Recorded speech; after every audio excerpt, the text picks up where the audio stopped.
if I could go back to my first day of studying IT, then there are 5 things I tell myself, because I wasted a lot of time learning things that I thought were important while completely ignoring the actual important things. So if you are studying IT or thinking about studying it, then watch this before you do the same mistakes. And trust me, number 4 is becoming more important every single day. The first thing I learned is simple, that getting a degree doesn't automatically gets you a job. So you can pass every exam and get a good mark, but when someone asks you what can you actually do, at that time you need something to show them. Maybe it's a website, maybe it's an app, or maybe it's an AI project. So the thing is, your degree gives you the knowledge, but your skills show people what actually you can do. Stop trying to learn everything. So this was probably one of my biggest mistakes. If you know, I started to learn programming with Python. After that, Java, JavaScript, and then Flutter. Automatic store hune. So we can see in the Khalti.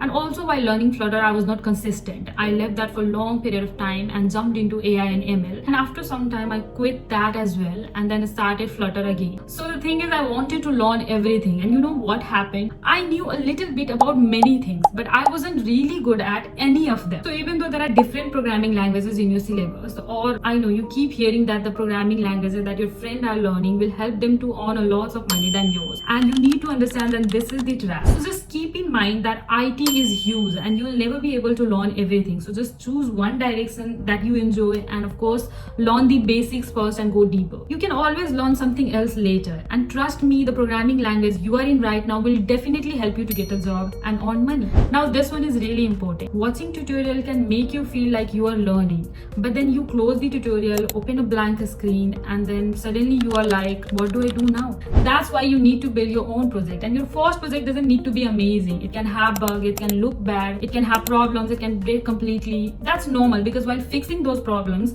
that's where your real learning happens. So basically try to focus on quantity over quality when you are a beginner, because when I first started, I used to spend too much time on one project trying to make it perfect before moving on. But the thing is, building more projects will help you to encounter more problems and learn new skills with every new project. And now we have something that students few years ago didn't really have like we do today, and that is AI. So don't be scared of it. We keep hearing that AI will take our jobs, which is not completely true. We just need to learn how to use it properly. Use AI when you don't understand a topic. Use it to find bugs, use it to explain code, use it to find or get a project ideas, use it to learn faster. But let me tell you the important part. Don't ask AI to do everything, because if AI writes everything and you understand nothing, you are not actually learning. So use AI to make yourself better, not to avoid thinking, And finally, now this is something many IT students ignore, and that is communication. You can be a really good coder, but can you explain your idea to someone who doesn't understand technology?